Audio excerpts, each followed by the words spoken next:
بسم اللہ الرحمن الرحیم۔ السلام علیکم۔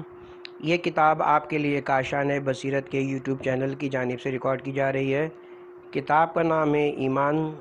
اب ہم کتاب کا پارٹ نمبر 8 پڑھیں گے، تقریر نمبر 10، صفحہ نمبر 119۔ شروع کرتا ہوں اللہ کے نام سے جو بڑا مہربان اور نہایت رحم والا ہے۔ اور ہم نے تو ان لوگوں کا بھی امتحان لیا جو ان سے پہلے گزر گئے۔ سورہ عنکبوت آیت نمبر 3۔ آیا یہ ممکن ہے کہ بغیر استعداد کے آپ سلیمان و ابوذر جیسے عظیم اصحاب کے پاس جائیں؟ البتہ استعداد کا کھل کر سامنے آنا ضروری ہے۔ آپ ہیں کس ہوا میں؟ اگلے لوگوں کا بھی امتحان لیا گیا۔ ہمیشہ ہر دور میں ہر بشر کا امتحان ہوا ہے۔ حیات فانی آزمائش کے لیے ہی ہے۔ اس چیز کا امتحان کی زندگی حیوانوں کی طرح بسر کی یا انسانوں کی مانند؟ وہاں فرشتوں کے ساتھ رہنے کا سامان کیا ہے شیطانوں کے؟ اے پالنے والے، تو ہمیں امتحان میں کامیاب فرما۔ لہٰذا روایت میں کہ مت کہو کہ خدایا مجھے امتحان میں نہ ڈال، یہ ہو ہی نہیں سکتا کہ تم سے امتحان ہی نہ لیا جائے۔ اصل حیات کی پہلی شرط یہی ہے، بلکہ امیر المومنین علی ابن ابی طالب علیہ السلام فرما رہے ہیں، اس طرح کہو کہ گمراہ کرنے والے امتحانات سے خدایا میں تیری پناہ مانگتا ہوں۔ بہت سے امتحان ایسے سخت ہیں کہ انسان ان کے سامنے صبر سے قاصر ہوتا ہے۔ بعض ایسی سخت مصیبتیں آن پڑتی ہیں جو واقعی انسان کی لغزش کا سبب بن جاتی ہیں، مگر یہ کہ اللہ تعالیٰ مدد فرما دے۔ حکمت الہی اسی میں ہے کہ سب سے امتحان لیا جائے، لیکن سخت آزمائشوں میں اے پروردگار تو ہماری مدد فرما۔ گاہے ایسا ہوتا ہے کہ انسان کو کسی ایسی کٹھن مشکل میں ڈال دیا جاتا ہے کہ وہ سخت پریشانی میں مبتلا ہو جاتا ہے اور اس پر ان کا مقابلے کرنے کی سخت نہیں رہتی، خود کو سنبھالنے اور حرام سے بچنے کی طاقت نہیں رہتی۔ غرض یہ حیات دنیاوی حیات مبارزہ ہے، جہاد بن نفس۔ اس زندگانی کو مطلق آرام قرار مت دو۔ بہشت تمہارا اصل وطن اور ابدی قیام گاہ ہے انشاءاللہ تعالی۔ یہ دنیا حقیقی قیام گاہ نہیں ہے، یہ خاک و زمین تمہارا وطن نہیں ہے، یہ تو حیوانات کا وطن ہے۔ یہاں کی خوشیاں بے خود نہ کر دیں، اپنے اوپر کنٹرول نہ رکھ سکو۔ خدا نے انسان کو زحمت کے لیے پیدا نہیں کیا۔ اے رسول ان سے پوچھو تو کہ جو زینت کے ساز و سامان اور کھانے کی صاف ستھری چیزیں خدا نے اپنے بندوں کے واسطے پیدا کی ہیں۔ سورہ اعراف آیت نمبر 32۔ اے پیغمبر پاک و پاکیزہ چیزیں کھاؤ اور اچھے اچھے کام کرو۔ سورہ مومنون آیت نمبر 51۔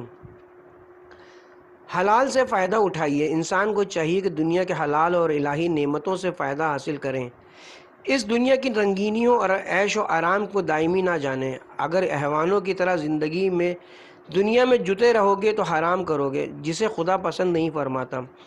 اگر اللہ تعالیٰ کی اجازت کے مطابق مباحات سے استفادہ کرنا چاہو تو طبیعت میں کوئی حرج نہیں، لیکن اگر مباح نہ ہو تو یہ اس کی نظر میں ناپسندیدہ ہے، جبکہ تمہارے خیال میں پاک یہ ہے۔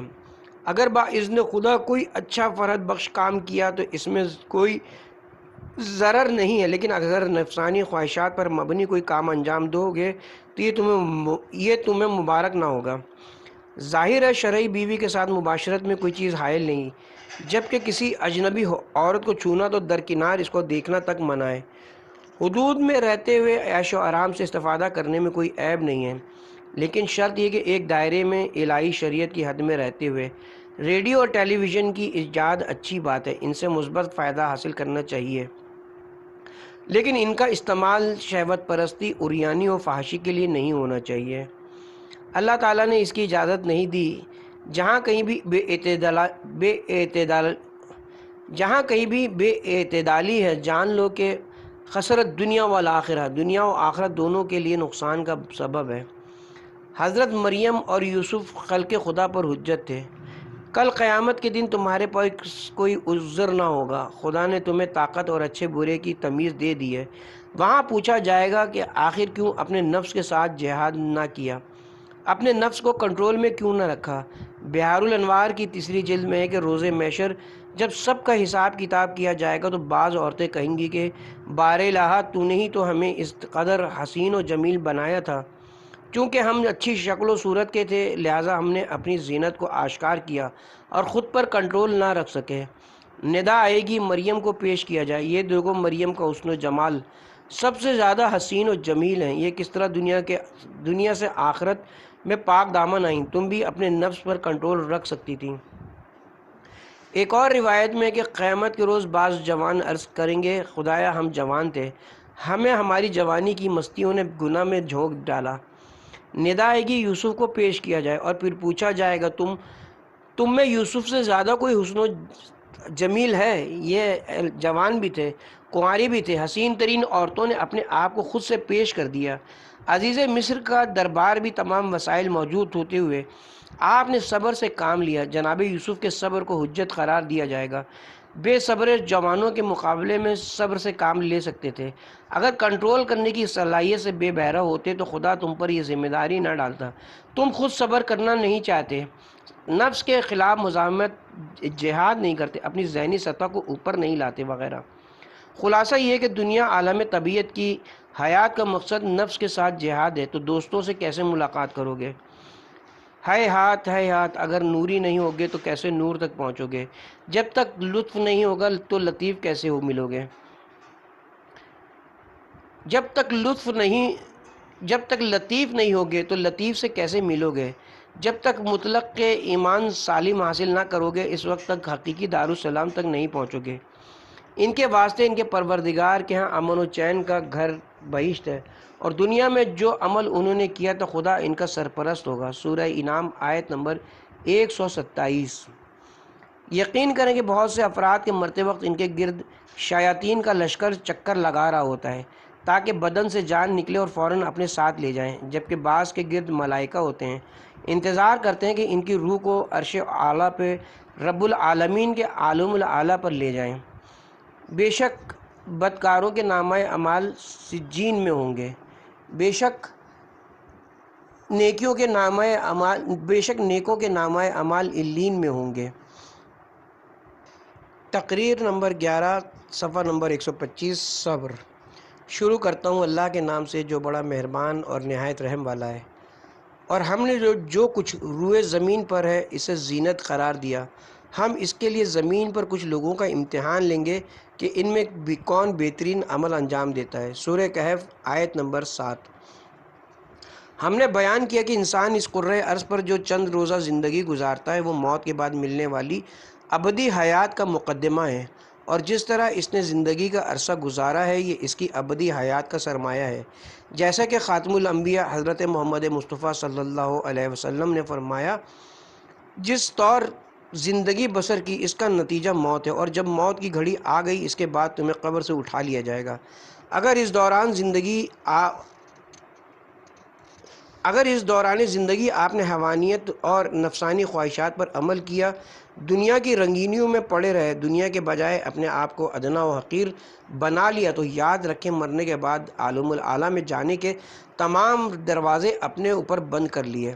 اگر آپ نے اپنے افکار کو عالم الاعلیٰ سے جدا کر لیا اور اپنا دل اس 2 روزہ دنیاوی حیات میں لگایا، توجہ عالم اعلیٰ سے ہٹ جائے گی اور اس کے نتیجے میں آپ کی زندگی مادی مسائل تک محدود ہوگی۔ اگر کسی شخص کے وجود و ادراک کی حد صرف حیات مادی ہو اور اس کا دل نفس کے ساتھ ہو، یعنی نفسانی خواہشات کو سب کچھ جان لے اور مرے، تو عالم الاعلیٰ سے اسے کوئی دلچسپی نہ ہو کہ جو اسے مقدس مقام تک لے جا سکتی ہے۔ ایسی صورت میں آسمان ملائے اعلیٰ کے در ایسی روح کے لیے کھلنے محال ہیں۔ خداوند کریم قرآن مجید میں اس بارے میں عجیب تعبیر فرما رہا ہے، اگر اونٹ سوئی کے ناکے سے گزر جائے تو ایسا شخص بھی عالم الاعلیٰ تک پہنچ سکتا ہے۔ نہ ان کے لیے آسمان کے دروازے کھولے جائیں گے اور نہ وہ بہشت میں داخل ہونے پائیں گے، یہاں تک کہ اونٹ سوئی کے ناکے میں ہو کر نکل جائے، یعنی جس طرح یہ محال ہے اسی طرح ان کا بہشت میں داخل ہونا محال ہے، اور ہم مجرموں کو ایسے ہی سزا دیا کرتے ہیں۔ سورہ اعراف آیت نمبر 40۔ جس شخص کا دل اس دنیا میں اللہ تعالیٰ کی طرف مائل نہ ہو اور وہ دنیا کے مقام و منصب، لوگوں کی تعریف و توصیف سے خوش ہو، ہر دنیاوی مسرت سے اس طرح خوش ہوا کہ جیسے بچہ کھلونے سے خوش ہوتا ہے، ایسا آدمی کیسے ترقی کر سکتا ہے؟ بچوں کو دیکھیے، جب انہیں کوئی کھلونا، کھیل کود کا سامان یا ان کی پسند کی خوراک ملتی ہے تو پھولے نہیں سماتے۔ اگر یہی حال 30-40 اگر یہی حال 30-40 سالہ شخص کا ہو کہ وہ دنیا کی خوشیوں، شہوتوں اور عیش و آرام سے خوش و خرم ہو اور دنیا کی مختلف چیزوں نے اپنی طرف جذب کر لیا تو وہ بھی گویا بچہ ہی ہوا نا۔ لذت و شہوت صرف شرمگاہ اور شکم سے مخصوص نہیں ہے، کبھی کبھار بات چیت شہوت ہوتی ہے، یعنی وہ گفتگو جس کو کرنے اور سننے میں مزہ آتا ہے، لذت ملتی ہے، انسان محفوظ ہوتا ہے۔ ایسی باتیں کرنے اور سننے سے پرہیز کرنا چاہیے تاکہ آپ بچپنے سے نکلیں، آپ اپنے دل کو نفس سے جدا کریں۔ اللہ تعالیٰ نے شہوات کیوں کر پیدا کی؟ حسین و جمیل عورتیں، اعلیٰ قسم کی غذائیں، جاذب نظر قدرتی مناظر، آخر کس لیے اور کن کے لیے خلق فرمائے؟ اس کا جواب سورہ کہف کی اس آیت نمبر 7 میں ملتا ہے، جس کی تلاوت کا شرف حاصل کیا گیا۔ جو کچھ روئے زمین پر ہے، ہم نے اسے اس کی زینت، رونق قرار دی تاکہ ہم لوگوں کا امتحان لیں کہ ان میں سے کون سب سے زیادہ اچھے چلن کا ہے۔ دنیا کی یہ رنگینیاں، یہ خوشیاں اور دل بشر کو اپنی طرف مائل کرنے والی شہوتیں سب کی سب روح بشر کی تکمیل اور آزمائش کا وسیلہ ہیں، تاکہ یہ معلوم ہو سکے کہ انسان دنیا کی رنگ برنگی زینتوں سے متاثر ہوا یا بہشت ہے۔ یہ امتحان لیا جاتا ہے خداوند کریم کی جانب سے۔ الہی وعدہ حور العین نے تمہارا دل جیتا، یہ یا دنیا کی عورتوں نے دنیا کے چمن سے متاثر ہوئے یا بہشت عالم الاعلیٰ سے۔ اس بات کا امتحان لیا جائے گا کہ آیا تم چھوٹے رہے یا بردباری سے کام لیا اور بڑے ہو گئے، دنیا کی طمع تمہیں اپنی طرف کھینچنے میں کامیاب ہوئی یا رب العالمین کے وعدے سے مادیت سے نزدیک ہوئے یا عالم الاعلیٰ کا قرب حاصل کیا۔ ہر شخص کے مستقبل کا فیصلہ اس دو روزہ دنیا میں ہی ہو جائے گا کہ وہ کس عالم کا جز ہے، ملکوت عالم الاعلیٰ کا یا عالم سفلی کا۔ دنیا کی رنگینیوں کو اسی کے لیے پیدا کیا گیا ہے تاکہ لوگوں کا امتحان لیا جا سکے کہ وہ کتنے پانی میں تھے۔ ایسا نہیں کہ یہ نعمتیں بری ہیں، کیا درخت، پھل پھول اور قدرتی خوبصورتی بری چیز ہے؟ نہیں، خوبی اور بدی ہم میں ہے۔ اگر ہم کم ظرفی سے کام لیں اور دنیا کی ان نئے رنگیوں سے چمٹ کر رہ جائیں اور آخرت سے دل نہ لگائیں تو اس میں ہمارا اپنا قصور ہے۔ ہمارے ادراک کی حد جزئی امور ہو جائیں گے اور عالم اعلیٰ کے قریب سے ہمارا کوئی واسطہ نہ رہے گا۔ میں یہ نہیں کہتا کہ کھانا پینا، پہننا اوڑھنا ترک کر دے۔ اگر بہترین غذائیں حلال طریقے سے نصیب ہوں تو انہیں استعمال کرنا کوئی ممنوع نہیں ہے۔ اے رسول، ان سے پوچھو تو کہ جو زینت کے ساز و سامان اور کھانے کی صاف ستھری چیزیں خدا نے اپنے بندے کے واسطے پیدا کی ہیں، انہیں بھلا کس نے حرام قرار دیا ہے؟ سورہ اعراف آیت نمبر 32۔ مباح چیزوں سے لذت حاصل کرنا درست ہے، جائز طریقے سے لذتیں حاصل کرنے میں کوئی حرج نہیں، لیکن تمہیں اے انسانوں ان سے دل نہیں لگانا چاہیے۔ خیال نہ کرو کہ یہی سب کچھ ہے۔ تمہیں عالم الاعلیٰ کے لیے خلق کیا ہے، حیات جاویدانی کے لیے۔ معلوم ہونا چاہیے کہ آپ یہاں پر مسافر ہیں۔ دنیا کی یہ رنگینیاں آپ کے دل کو اپنی طرف نہ کھینچ لیں، خدا اور آخرت سے غافل نہ ہو جائیں۔ جو جوار رب العالمین نے پروردگار عالم کی قربت سے محروم نہ رہ جائیں۔ گدھے سمیت تمام حیوانات کھانے پینے، سونے، غصہ کرنے اور شہوتوں کا ادراک رکھنے کے علاوہ اور کس چیز سے واقف نہیں ہیں۔ آپ کو بھی ان چیزوں سے دل ہٹا لینا چاہیے اور عالم ارواح، عالم غیب، حیات بعد از موت اور جو محسوسات مخفی ہیں سے دل لگانا چاہیے۔ لقوا اللہ یعنی اللہ تعالیٰ سے ملنے کا شوق پیدا کیجیے۔ آپ کو ایسا ہو جانا چاہیے کہ ہمیشہ اللہ تعالیٰ سے قربت اور ثواب حاصل کرنے کا شوق آپ کے اندر موجود رہے۔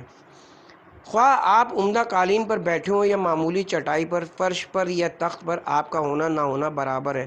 ہونا یہ چاہیے کہ آپ اس دنیا کی کمتری اور آخرت کی برتری کو سمجھتے ہوئے بے صبرا پن آخرت کی امید، آخرت کی عظمت کے عدم ادراک کا سبب ہے اور بلا شبہ آخرت کے بلند درجات اور بڑی فضیلت ہے۔ سورہ اسراء آیت نمبر 21۔ 700 سالہ زندگی اور کوئی گھر نہیں۔ انبیاء سلف میں سے ایک نبی ایسے عبادت گزار شخص کے پاس سے گزرے جو دھوپ میں کھلے آسمان کے نیچے عبادت میں مشغول تھا۔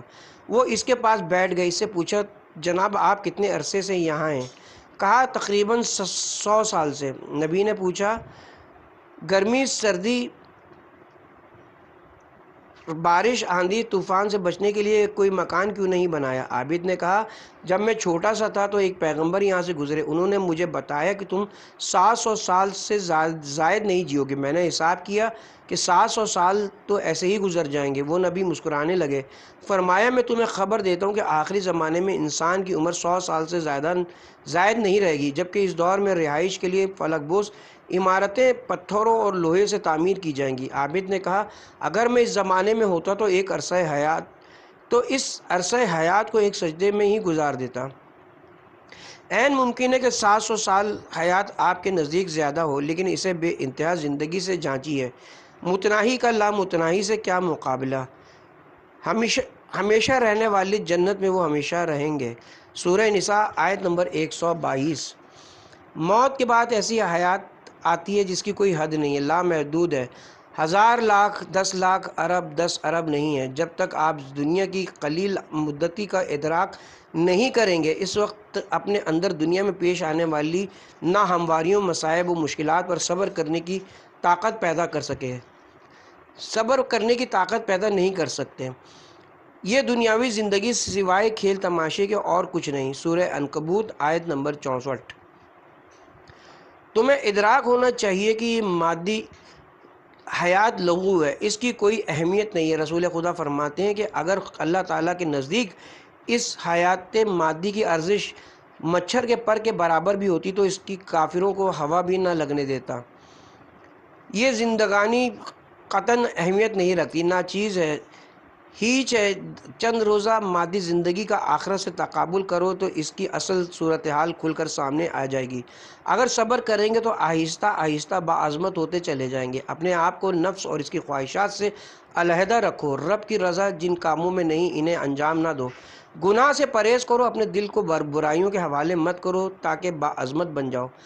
دل نفس کے ساتھ نہ ہو جائے، ڈھلنے نہ لگے، دل پر نفسانی خواہشات کا غلبہ نہ ہونے دیں۔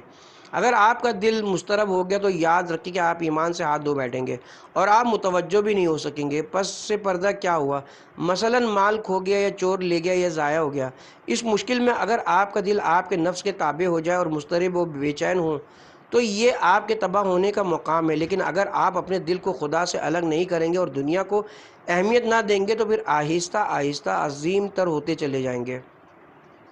شیخ انصاری اور آب گوشت کا ملیدہ۔ ایک دینی طالب علم نے شیخ مرتضیٰ انصاری کو کھانے پر مدعو کیا۔ ان کے لیے آب گوشت کا شوربے والا سالن تیار کیا تھا، جسے عموماً روٹی میں چور کر کھایا جاتا ہے۔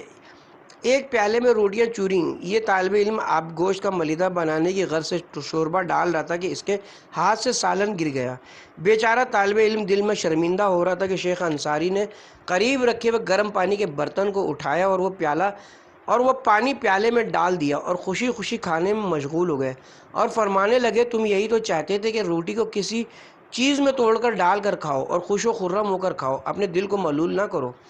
نفس جب اضطراب پر مجبور کرے تو صبر سے کام لینا چاہیے، یعنی دل کو نفس کے حوالے نہیں کرنا چاہیے۔ اپنے قلب کا رابطہ اللہ سے مت کاٹیں، ہر مشکل مرحلے میں اللہ تعالیٰ کی ذات پر بھروسہ کریں، آخر کار مشکلات ختم ہو ہی جائیں گی۔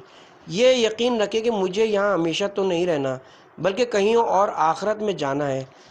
روایت میں ہے کہ رسول خدا کے گھر میں اچانک چراغ غل ہو گیا تو آپ نے فرمایا انا للہ و انا الیہ راجعون، یعنی چراغ کا گل ہونا کوئی اہم بات نہیں اور یہ وقت بھی بالآخر گزر ہی جائے گا۔